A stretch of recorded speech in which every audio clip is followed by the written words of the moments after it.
This episode of Archispeak is brought to you by Arcat. Are you the BIM jockey for your firm?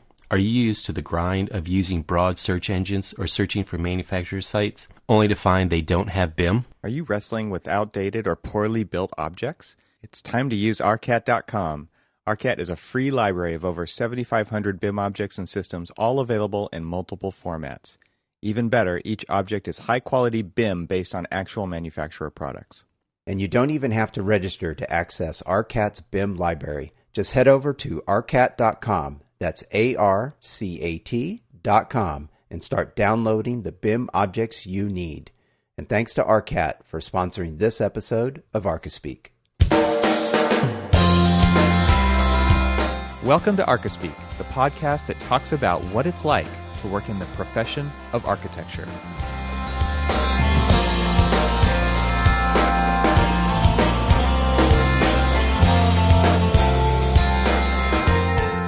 Welcome to episode 159 of the Archispeak podcast. I'm Neil Pan. I'm Evan Troxel. And I'm Cormac Phelan. So on this episode, guys, I wanted to talk a little bit about something that we've talked a little bit in the past about, and that's leadership classes that I've been taking for both, project managers, for future office leaders and things like that.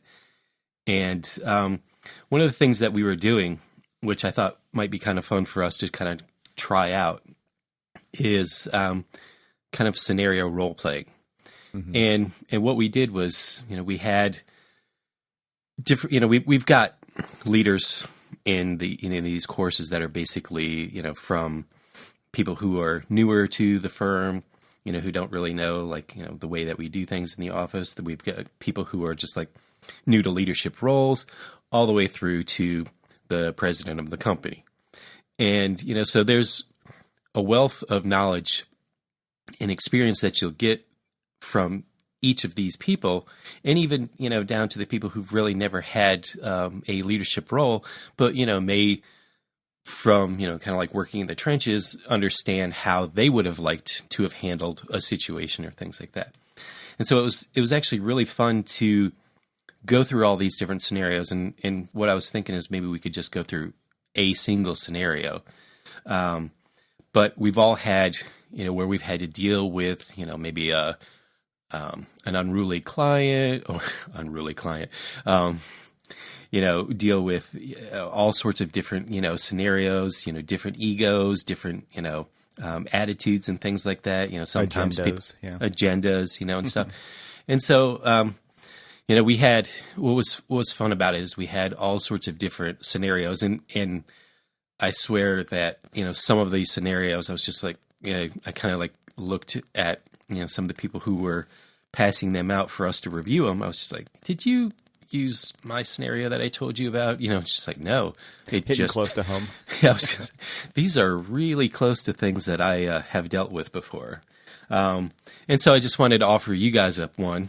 And so, I kind of... So before you read it, the purpose of this was kind of, I would assume, just to get a lot of different takes on how to handle this kind of situation. So, absolutely. So yes. there's a small group that is going to kind of live role play this particular scenario. Yes. Each group gets a different one, and then afterwards, there's kind of you take it apart and critique it, and yes, because there's lots of people in the room who've had that experience or how they've dealt with it, and there's not necessarily a right answer, but the goal is to kind of get a lot of different perspectives. Oh, true. Yes. Okay. That was totally the take that we were trying to go for. Is there are multiple different ways to handle it, and there's even sometimes there are right ways and sometimes there are wrong ways to handle it. And then there's also people who have never been in a situation like that, so they're going to get a little bit of exposure.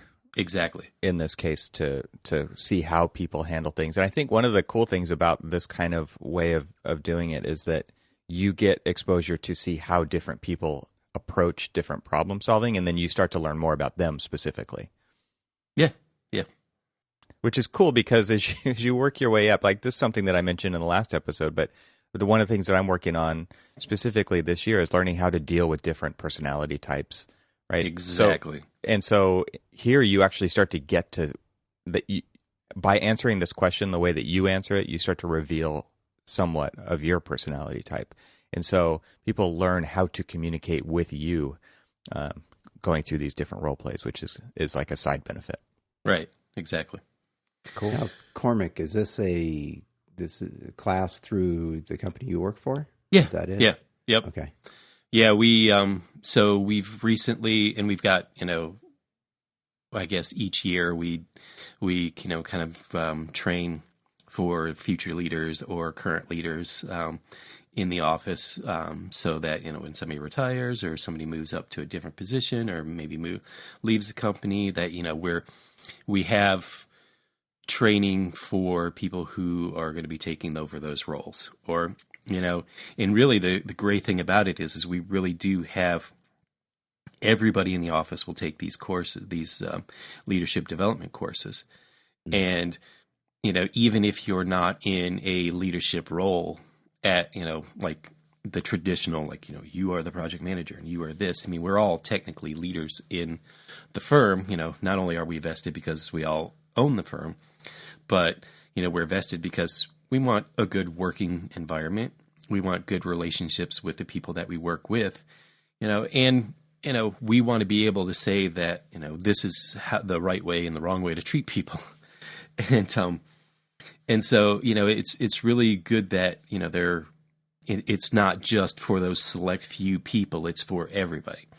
And like I said, you're sitting in these courses with, people who are either fresh out of school, mid-career people, associate principals, partners in charge, project managers, the president of the company, all are in these courses at the same time. And, you, as, we were just talking about, and Evan just said, you're getting the advantage, you're getting the opportunity to kind of feed off of everybody else's experiences, even if you don't have those experiences. So I think it's it was a really valuable tool. And it's something that, I really kind of encourage everybody to kind of try to be able to do. But so I was going to ask, is this like a third-party firm that comes in, teaches like you do this during the lunch thing, or is this like a day-long sort of thing? Just trying to set the stage a little bit for people if they're interested. So what we have a third-party person who comes in, and she's actually teaches at Georgetown University leadership courses and things of that nature, and does a variety of different types of courses for, kind of like coaching and all sorts of different things. Sorry. So this is mine. It was 3 sessions. The first session was 2 days. Then there was 2 one-day sessions, where, when we had like a big group session, and that's why it was 2 days. And then we broke up into a smaller, cohort. And then we kind of came back all together with the bigger one to kind of like, do that. But, then there was tasks throughout, it's like coach the coaching, coach the coach kind of thing where, like I'd be paired up with a peer coach and, we would, check in on each other, periodically, just say, hey, how are you doing it? And then, there was like, daily goals and things like that, just to say, what you want to achieve throughout the day, and so it kind of helps you set, kind of like set a daily mindset for basically kind of success in managing or success in leading. Let me pull the word managing out of it. Let me just say success in leading. And that's really, I kind of have managing stuck in my head because of the scenario that I want you guys to kind of like for us to talk about. It's because it is kind of specifically about a manager, but it's a leadership course, and so it's okay. So let me get rid of management. Down with management. Take them out. All right. Should I read this one? Sure. Yeah. All right. So this is the situation. All right. You're managing a team of staff working on one of your office's biggest and most important projects. It's nice to know that we have lots of most important projects. You have a very talented designer, Cal, who is leading the team of junior designers. Cal likes to work alone, and he's told you that he doesn't think the other staff are as capable and committed to the project as he is. We've all been there, right? I was gonna say, yeah. It's like the group project in school right here. Yeah, I mean, we've all had Cal. You've told Cal that he needs to coordinate with Cindy and Janet, who are supporting him on the project. Cindy and Janet have complained to you that Cal has not shared information with them, nor does he copy them in on emails to the client. As a result, there's been duplication of effort and wasted time. All right, so how would you as a manager handle this situation? Think about what you would say and who you would say it to. What questions might you ask? All right, so that's the situation that we need to role play. Yeah. Ooh. Yep, all been through this. I think we've all been through this in one way or another. You've either been Cal or you've been Cindy and Janet. Yeah. Or both at different times. All right, so one of the things that we did when we got into our groups, because we had small groups once we were all assigned, we had, like I said, and this was in one of the cases where we're in a larger group. And so we broke up into, I believe it was like groups of 4, and each of us had a scenario to read through, and this one happened to be mine. And so when we read through it, first of all, we kind of like broke it down and, went, case by case, and it's just like, all right, well, what's going on? Some people were kind of role played, like, who Cal was, and kind of like where Cal was coming from, and others, were in the Cindy Janet role, and others were in the manager's role.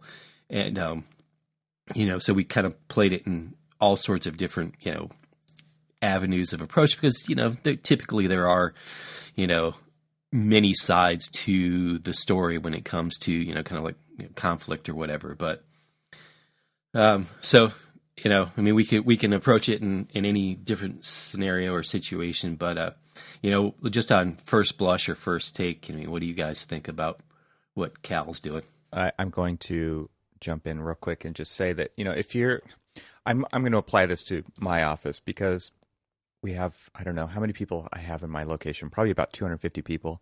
And let's say half of those people, or maybe a little bit more, are on teams working on projects. The rest is like office support staff and most important projects. The most important projects. All right. So I would say that, and I'm going to apply it to that situation, because if you're talking about somebody who's leading a team of junior designers, it kind of fits, right? And so right. Cal likes to work alone is a red flag to me. Oh, absolutely. And the reason I say that, that works in some offices, but it doesn't work in my situation. And so I can definitely see some parallels with different personalities in the office, because there are personalities who do like to work alone. But if they're leading a team of junior designers, that becomes problematic. It's tough. There's a lot of lone rangers out there, and they do their best work that way. And I don't want to diminish that, because that's an honest, that is how some people like to work. Yeah, but you've kind of honed in on one of the things that I honed in on, almost immediately. Is like you have Cal, who, is the senior designer in this situation, but he's supposed to be leading, and again, big air quotes, leading the junior staff of designers, but he likes to work alone. It's hard. Then he shouldn't technically be leading. Yep. You said he was a senior designer. It says in the scenario he's a talented designer. Doesn't necessarily mean he's the If he's leading a team of junior designers, he is. If he's leading a team, then he's the senior designer in this situation. All right, fair enough. And, regardless of, where he's at, he's the talented designer that is, leading other people.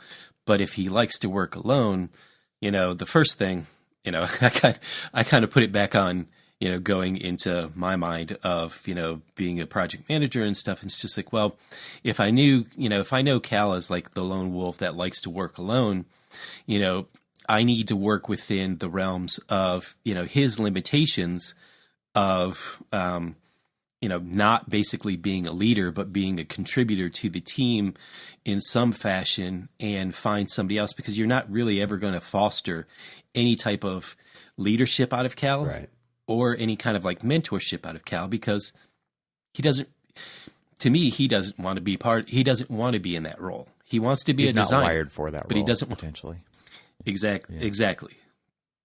Yeah, so then as far as it comes down to like the communication issue here, where Cindy and Janet have complained to me that Cal has not shared information with them, nor does he copy them on emails to the client, which has led to other problems, right? Duplication of effort, wasted time. Right. And I think one of the How many times have we been through that? other things that I'm reading into it would be that Cindy and Janet don't really have ownership in the project because they're not privy to the information that's going on, right? So they're probably feeling Right.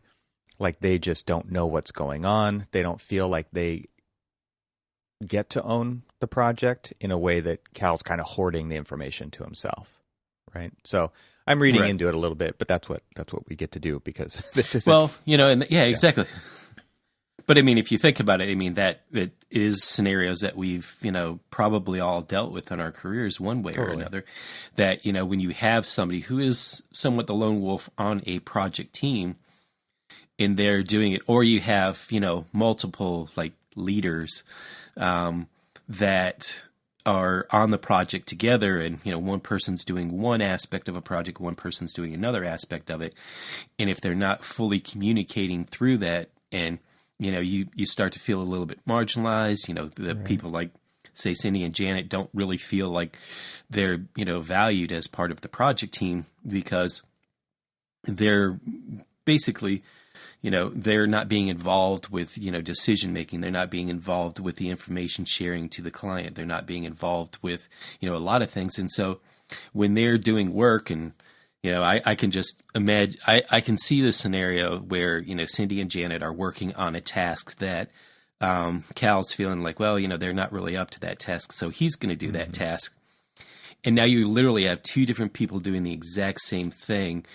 The project is never really going to progress forward because, Cal could be working on higher,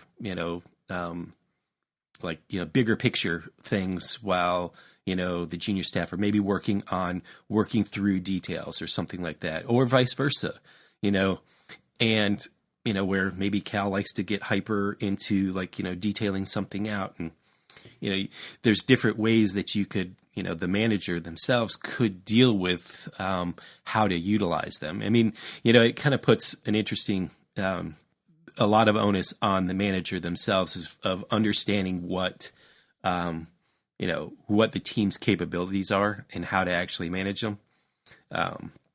Because yeah. So, all right. So let's get down to the meat of this. So how would you as a manager handle this situation? So, I've been in this situation before, and I think that Fire Cal. Well, one of the things you can't do is fire Cal. You've got to make Cal's sure. going to quit anyway because he's not happy. I like how you're. I don't need to deal with this because he's not going to be here long. Well, he may be very well right, but the problem is that Cal's misery is making your life and Cindy and Janet's life miserable as well. I'm adding a little I know. realism here to the scenario because this exact same thing happened. That's one situation. The other situation is they stay there and they just continue to do this over and over and over and over again. And so what do? You show leadership, right? You show leadership right here because you got to get Cindy, Janet, and Cal all into the same room at the same time and say, here's what I'm observing. This is going on. And the way that we do things here, people like us do things like this. We share information. We all get ownership in the project. And if for some reason Cal doesn't think that Cindy and Janet are as capable or committed to the project as he is, he needs to give them responsibility. Now, do you say that to all three of them, or do you talk to Cal specifically about that particular thing? I think you have to pull them all in so that everybody has accountability here. Yes. Because if you don't pull everybody in, then it just becomes a he said, she said kind of a thing, and it becomes very much a gossip kind of a situation. Where if all three are in the same place at the same time, that accountability is established so that as things move forward, we can actually test and see if it's working or not. Now, how, as the manager, leader? Well, no, in this particular case, it's manager. Fair enough. So as the manager in this situation, and you've pulled all three of them in the room, and so now all four of you are in the room and talking about it. Do you facilitate the resolution, or do you let basically all three of them have their say and let them kind of work it out, let them lead themselves into a solution that's, or a resolution of the issues and stuff? I would personally, at this point, allow them to work out how it needs to work between them, because everybody does have individual preferences when it comes to this thing, and at least those get to be expressed. And then we can always tailor that back to the way we do things here, so that the next time there's a team, everybody is on the same playing field as to how we do things here. Right. And I think that doesn't happen enough. I mean, this is a situation typed up and given out to groups to role play because it happens all the time. And because not enough times is there actually a way, and it doesn't mean that, these are the rules and these are the way you have to do it. But it's about making a culture of communication and about making a culture of shared ownership. And so, it's not even going to happen the first time you have this meeting, right, with these three people. It's going to be something that has to get worked out over time. Not everybody's just going to snap into shape and do it the quote unquote right way. But it's got to be something that's established over and over and over again. And I would assume that this same issue is going to come up again, and then you've got to have that meeting again, and that uncomfortable meeting. Well, yeah, absolutely. And the interesting thing about this is, going about it by pulling all three of them together and having the conversation as a group. It kind of, you have these. If you do it separately, if you go to the, pulling Cal off separately, and you have that, and you go to the he said, she said type scenario, it's really hard to kind of, work through those things, but to kind of put them all in the same room together, each person is, as you said, holding each other accountable for, Cal can say, okay, I feel like you're unable to complete this task, and so I would like to do that. And then they would be able to say, no, they actually can have the conversation and the dialogue, and, hopefully you're there to kind of just mediate it a little bit and make sure that, everybody stays professional about it, but not really interjecting too much because, as you said, they're trying to work through this situation because it really is a situation between the three of them, and you're not really there to be the problem solver. You're there to be the mediator at best. And so, and it holds people like Cal accountable for, his actions and the way that he treats people and, and the lack of communication and things like that. And so he realizes, okay, I see that, the way that I do things that, work best for me aren't really the way that things work for the team.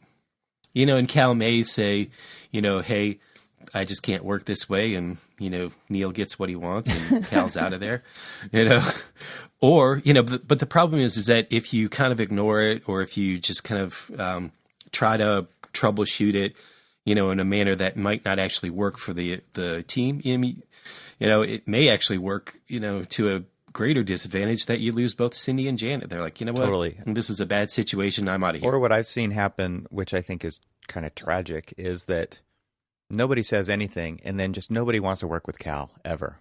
Right, exactly. If we just keep beating around the bush here and saying, okay, well, Cal can have this special project because then that way he doesn't have to work with anybody, doesn't help anybody, doesn't help the firm, and it just creates further problems down the road. And so this is the kind of thing that actually has to be dealt with on an ongoing basis, because you can't have a bunch of people that nobody wants to work with who all get to do whatever they want whenever they want to do it. Right. And we've all seen that happen too, I think. So if you start to create a culture of not addressing issues like this, Cindy and Janet will never want to work with Cal again. Cal will just find other people who are not as capable or committed, right? Because that's what he does. Right. He'll find another person to complain exactly. About. And those people do leave, right? If the morale is really bad with this person, with Cal all the time, everybody who works with Cal ends up leaving the company because nobody wants to work with Cal, or there's not enough other projects to work on. Right. It's a huge problem. One of the books I would recommend reading, one that I read last year, is called Radical Candor, and this book is just based on, just being honest, right? And it gives specific strategies and ways to do that. Where I think the longer that we're out of school, where we all went through this, and this is generalizing, but we all went through this process of learning how to get a thick skin, right? Going through crits and juries and all that kind of stuff, and you had to defend your ideas, and you had to explain why you're passionate about this particular thing in this way. And we either you figured that out or you didn't, whatever. But I think the longer that we're out of school, the thinner our skin gets over time, and it becomes a thing where a lot of people avoid these kinds of situations as much as they can because they're not comfortable. And so this book, Radical Candor by Kim Scott, I'll put a link to it in the show notes. It's a great book about how to be real with the people that you're working with and how to call people on the carpet in really approachable ways so that things get better. I mean, we've talked about the jury and the critique process on this show before, and the goal is to make the thing better. And that doesn't, that applies in this situation too, right? We're trying to make the situation better. We're trying to move forward and make progress and not continue to do things in the way that this has been presented. So I would recommend that book. It's been a fantastic tool for situations like this that people have to deal in leadership situations. Interesting. Like it. Yeah, I'll send a link to you guys and put them in the show notes. So since we're mentioning books, I'm going to mention one that I think could assist in some guideline. Evan, I like what you said, having the 3 people in there and setting the leadership goal, which is, this is how we do things here, right? And then allowing them to work their way through it, to me, makes a lot of sense. Is you have set the goal, you've set the leadership, what I'll call the leadership goal for the firm, and then they work it out amongst themselves. I like that approach. And then one of the books I'm going to mention is one that I listen to every few years or so when I think I need a refresher, which is a book called How to Win Friends and Influence People. I don't know. The title to me sounds, how is it? Cheesy? Well, no, not cheesy. Just it sounds a little harsh, right? Like it sounds harsh. Yeah, it sounds a little harsh. But what it's really trying to do is get you to think a little differently about how you approach people and how you deal with situations much like this. So I think there's some lessons in this book that would help with this situation, which is, some of the fundamentals, which is not criticizing or condemning or complaining, and being sincere, appreciation, and then basically one of the fundamental techniques in handling people. The third one is arouse in other person, an eager want. So, I mean, taking those 3 approaches here in this situation, right? Not criticizing Cal, Cindy, or Janet for doing what they do, right? They're their own people, that this is who they are. So you can't criticize them, because if they do, then they're going to get defensive, and you have a 3-way bitch session, essentially, which is what you're trying to avoid. Yep. And then being appreciative. They're all bringing something to the party, right? And you have to communicate that. And then you have to find a way to make them eagerly want to work together, right? And that's, I think, part of setting the leadership goal here that you stated at the beginning here is, this is our goal, and we want them to get to that goal. Because if they don't want to have that goal, then they're working in the wrong firm. I think is what we're getting to, is what you were talking about, is they're either going to like this, right? You're setting the culture of the firm. Exactly. And if they don't like that culture, if they don't like this expectation that you have as the culture of the firm, then it's time to move on. Right.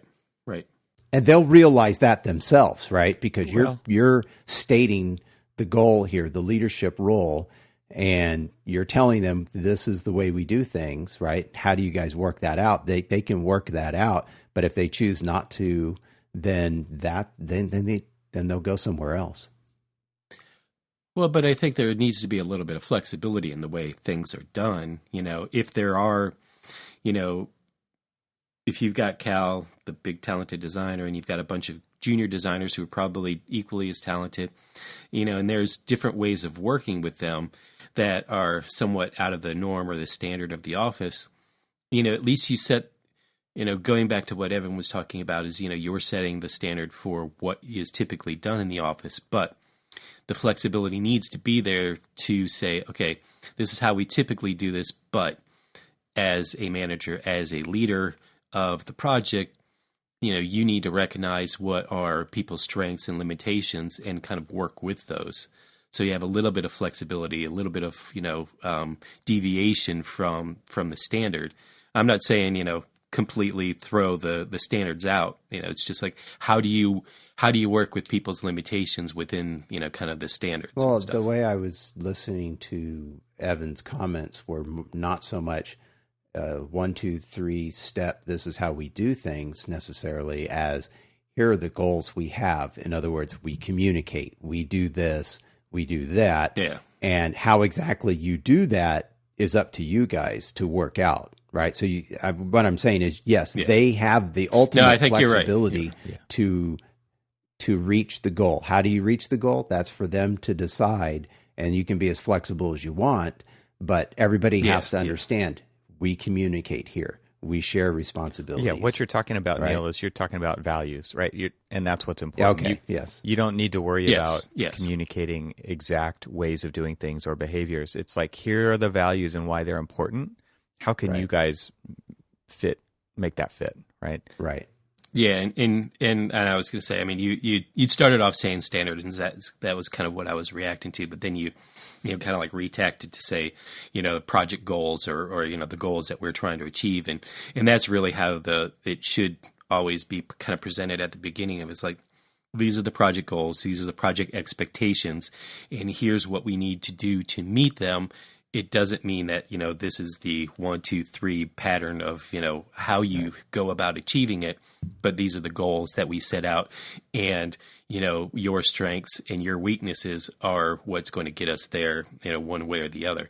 Like I always say, it's like, okay, when you sit down and start talking about project expectations at the very beginning of the thing, one of the things that we like to do is always talk about, and we actually talked about it in this particular scenario when we were in our group, is sitting down at the very jump of a project saying, what are the, these are the goals and expectations of the overall project. Now, what are the goals and expectations that each person would like to get out of the project as they move forward? Because then as the leader of the project, you're able to basically put people in the right situations where, if they are going to be working with Cal, what do they want to get out of working with Cal? How do these junior designers then learn from Cal in the best way possible? And now we know that, Cal's not, a big team player. So maybe we don't necessarily put him in a mentoring or leadership role, but in a role that, provides as much guidance to the project as we possibly can, but also, kind of works within the limitations or the kind of like preferences of Cal, and so, being able to kind of lay all of those goals and expectations out at the very beginning, both on the macro level and the micro level, it works towards, having a more successful project. And, everybody probably won't be, getting to the point where, they're at a point of quitting because the team isn't functioning right. Everybody knows what everybody's trying to get out of it. And hopefully as professionals, we're working towards, enabling everybody to be able to have those, those successes on the project and not kind of being roadblocks. Yeah. So this is just one situation that you get to deal with on a weekly basis, and welcome to the firm. Yeah, exactly. Yeah. Yeah, there's so many more. Exactly. There's so many more. I really actually, to go back to this, I really kind of totally dug the way that, these case scenarios were kind of led to us because, you did have the opportunity to sit down in a group with, a variety of different experiences and go through all of those. And I thought it was rather enlightening, because we were able to learn from, okay, so how does the president of the company, who she's got, maybe 25, 30 years of experience in, the profession, versus somebody who's got maybe 15 years of experience, and versus somebody who may have 5 years of experience. And so you're coming to it from a variety of different viewpoints and a variety of different experiences, and you can both learn from and, take away and kind of grow and maybe the experience from somebody who's only got 5 years of experience, as maybe, the person who was in the Cindy and Janet situation, maybe the person who's got the 30 years of experience can learn from that and say, oh, okay, so this is the way, the kids of, I don't want to say kids of today, the younger staff, this is the way that they're, the way that they work. And, the way that I used to work when I was in their situation, their level of like 5 years or less is completely different than when I was there. So, let me learn from, their new experiences and stuff like that. So it was really kind of refreshing to see so many different viewpoints and understand how, because it's like leadership isn't linear. It's, leading up, leading down, learning from Lead all from of where the you different, are. from everybody. Exactly. And so it was really great to kind of go through these scenarios. Cool. All right. Shall we move on to the next topic? Sure. So we got a write-in from a friend of the show, and basically what they wanted to know was they heard that they can obtain an architect license with a 2-year architecture technology degree instead of having to complete a professional architecture degree. So they would like to get our opinion on this matter, whether it's true or not. And if it's true, what are the pros and cons of becoming an architect without getting a professional degree in architecture? As we were talking about this as being one of the topics, I have a very good friend who started architecture school, and he was, through circumstances and stuff, got, a year or two into his degree, and unfortunately had to drop out of school to, take care of things and earn money and things like that. Like, life circumstances happen to everybody. But he never really left architecture. He got a job as a draftsman with an architecture firm, and worked his way up through the years. And it just, life kept happening. So, he really couldn't go back and finish his degree. But he started off as a draftsman, then was working as, a project architect and doing a lot of, let's use the term architect in this particular case. He was a project designer and was working on that, and then, started working his way up as a project manager. And, through the course of, 13, 15 years, has gained a lot of very valuable experience on how to manage a project, how to detail a project, how to work with clients and manage clients, and, almost everything that I do, he does. He doesn't have a degree. I have a degree. There's nobody I would, trust on a project more than this guy. I mean, he absolutely knows everything about it. Whether or not he's got the strengths in the design based off of the design as it was, taught to us with like, the limitless possibilities and the way that, we like stretch our minds in architecture school. And I think that's one of the values that we get from architecture school is when we are given projects with, limitless opportunities, it lets us go in any and every direction. So we're thinking about so many different things. When we get into the profession, then, we're kind of faced with all of these constraints, and we don't, maybe we don't fully explore every opportunity that we would, because we know that, okay, well, I'd really love to go in this direction, but I know how expensive that direction is. And so maybe I'm going to taper back my expectations and I'm going to kind of approach it this way, and so I don't know, where he's at, design wise, when it comes to things like that.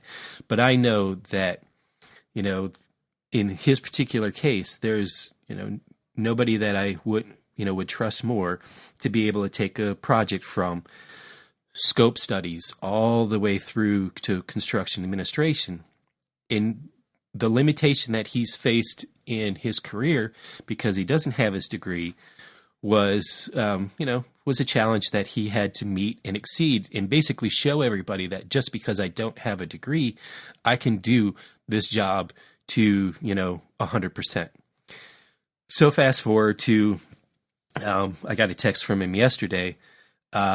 He finished his second to last test for the AREs. In the state of Maryland, you can sit for your AREs after 10 years of work experience under the guidance of a licensed architect. And so NCARB will recognize your hours. There's 10 years. So after 10 years of working the profession, and he's got to meet all of the AXP goals that everybody else does. There's a few more challenges that a few more hurdles that he had to go through.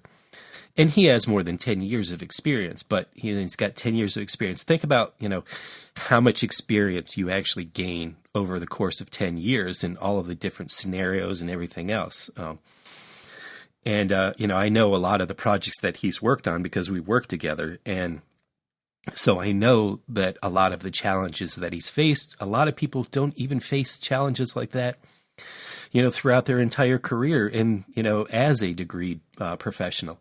So, so yes, so basically that is a very long example of you are able to get a architectural license, but there are a lot of hoops that you have to jump through.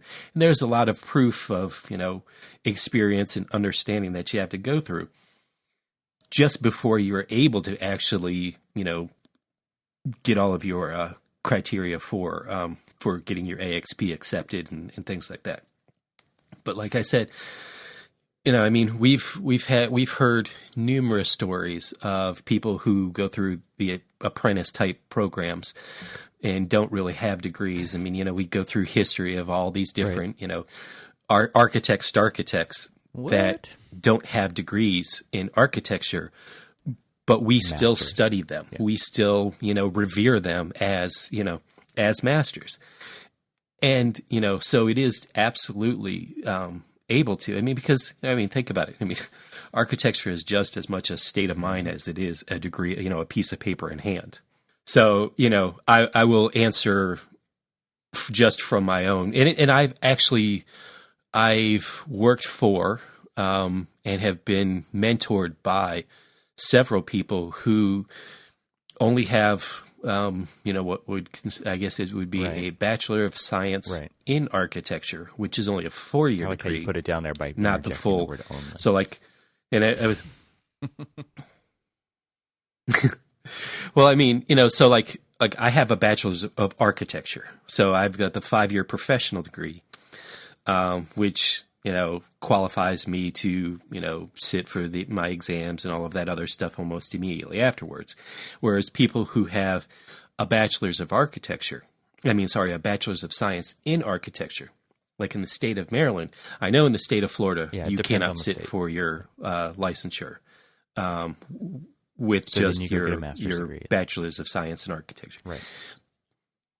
So you go get your master's degree, and then you qualify for it. So it's your post-professional degree, and then there's your professional degree level, and then there's your 4-year level. And so in certain jurisdictions, you can sit for it with just the 4-year degree, and in the case of my friend, you can sit for it without a degree.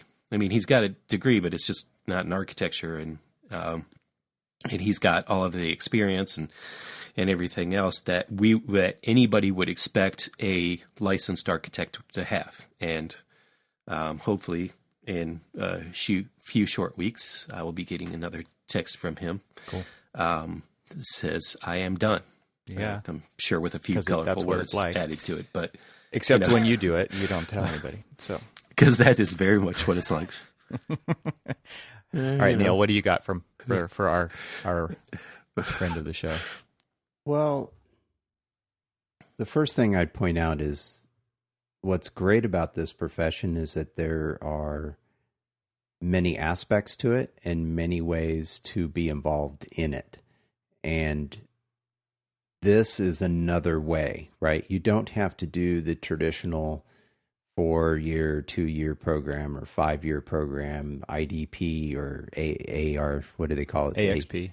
AXP now. And you don't necessarily have to do everything the way you traditionally do it, and you can still be someone who contributes to the architectural profession. Let's put it that way. And so I think that's what's great about our profession is that, and all of those people, and we've talked a little bit about this in previous episodes, is that all of those people are necessary to our profession, right? Everybody from the person doing the CAD or the BIM drawings all the way up to, as we were talking earlier, the leader of the firm or the manager or somebody like that. And they all have different requirements or special skills. And so I think that in this case, someone who has a 2-year architectural technology degree and then gets the experience and then goes on to become licensed, I think they're all very valuable because you're bringing a different sort of perspective to the profession. And I think it's all valuable.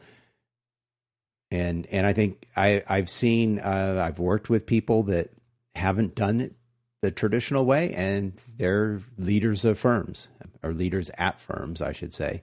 But most people do it the more traditional way, and that's fine. So I would just say that I think it's great that our profession, you can be involved in it and not have to do the traditional way. And I think it's totally valid. And I think once you get to a point, as Cormac was mentioning, his friend's 10 years of experience, much like, I mean, some people, it's rare somebody asks me, hey, where'd you go to school? It's more, what have you done? What sort of projects have you done? Stuff like that. It's sort of like your high school GPA becomes really irrelevant once you finish college. Once you get into college. Yeah. Maybe I should say it that way. Yeah. But the point is that these certain things, how you gained your experience, becomes less important once you have that experience. Yeah, there's so many ways to get there. Yeah, and that's actually, you bring up a point. It's the good thing about this profession is there are avenues of, becoming a licensed architect that don't follow the traditional path. And like I said, we study and revere, numerous architects like, let's say Ando, is a great example of one that, has just got such a prolific career in architecture.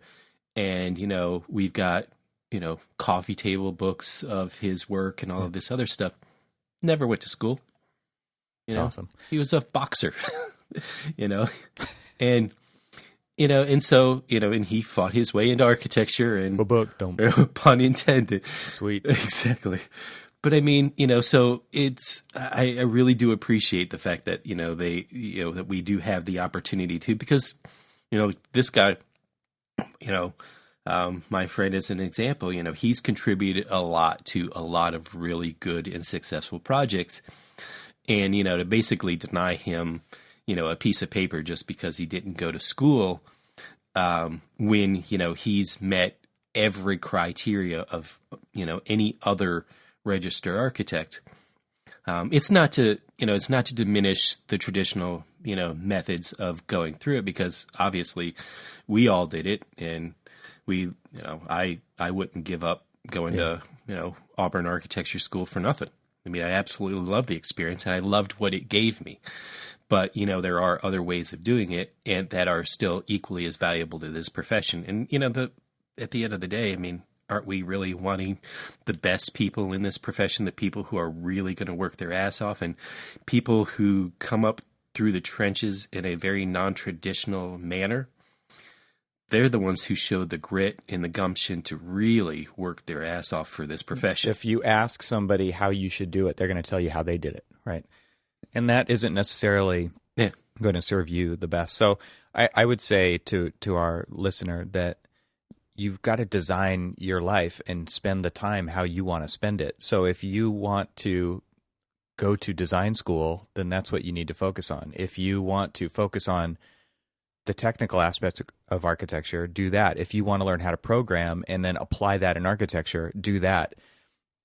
I think that picking one way based on what somebody else says to do is not going to serve you the best. And so I think that kind of falls under what Cormac was just saying about the people with the gumption and actually kicking butt in this profession later on, is they're coming at it from a different set of life experiences that makes them who they are and makes them amazing architects, quote unquote, whether they actually are or not. Because we all know that you don't have to actually get licensed in this profession, and even if you decide never to get licensed, you can still hire licensed architects to do the work that you want to do. I mean, because we treat schools and the AREs and everything is treated as though you are going to become a sole practitioner, right? You go through an education, you go through pro practice class, you go through engineering class, like structural engineering, you go through all these things, you go through all these design studios as if you are the sole decision maker, doer of all. And then there's those of us who've gone on to work in larger firms where we know that we play a relatively small specific part to the bigger whole. And we don't get to do it all, and nor should we, right? You want to let people apply their strengths to make the complete team. And so I think that another thing you probably want to think about beyond how do you want to spend your time over the next 5 to 10 years, because you can do it in California too, right? I think it's 7 years here. If that's just what my memory is pulling up. I don't know if that's true or not. You'd have to look.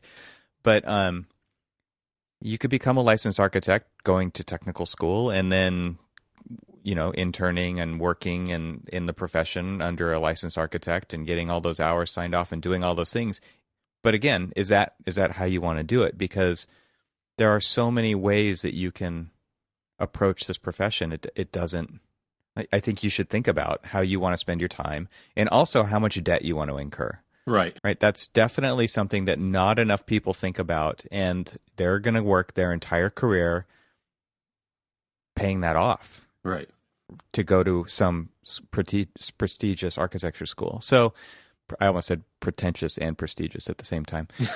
It's one of those prestigious. Yeah, I don't know. It's one of those things though that you need to think about, because do you want to spend the next 30 years paying off your school loan so that you can call yourself a licensed architect? I don't know. Like, I can't decide that for you, but that's something that you should think about. One of the interviews that I heard on another podcast, friends of ours at Inside the Firm, Alex Gore interviewed Phil Reed at Autodesk University, and I'll put a link to that in the show notes. But he is, I don't know if you guys recognize that name or not, but he's one of the early people at Revit before Autodesk bought them. And so he's played a big role in a lot of architects' day jobs, and they may or may not know his name, right? But he's definitely contributed to this profession and continues to. He's involved at Enscape now. Everybody's using Enscape. Everybody uses Revit. He actually has his own kind of I want to say investment company now that's it's called Reed Thomas, but his name's Phil Reed, and I would look him up. I'll link to the show, but he basically lays out this whole exact scenario that our listener is writing about. Like, this is how he thinks more people should approach the profession to get what they want out of it, instead of waiting around and paying the dues and all that terrible, horrible stuff that have to work with Cal. Who wants to work with Cal? Right.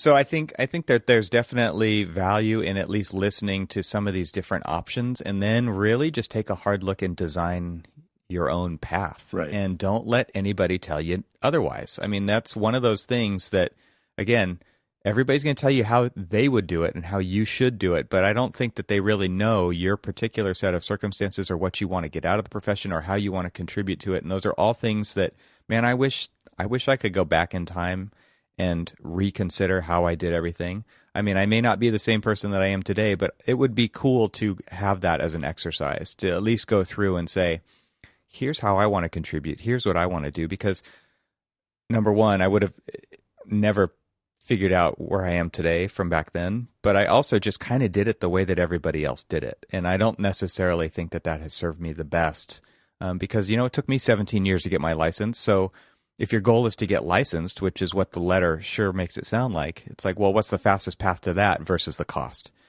right? Right. So you go to a state school, right? Pay as little as you can, or go to the technical school and pay the dues, and so the cost is less, but it takes a little bit longer, right? So there's lots of things to weigh there. You can go to schools now where you can get licensed right out of school, right? NCARB started that up a few years ago. So there's so many different ways to do it. How do you want to spend your time getting there? I think is something definitely worth thinking about. All good points. Yeah. All right, let's wrap this one up. Remind everyone that this episode is brought to you by Arcat. Thanks to them. We appreciate it. The music is by System Kid. You can subscribe to Archispeak on Apple Podcasts, Stitcher, Google Play, or listen directly from our site at archispeakpodcast.com. You can follow the show on social media via Twitter and Facebook, and links to all of this can be found over at the site at archispeakpodcast.com. Thanks for listening, everyone, and stay subscribed. See ya. Have a good one.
you tell me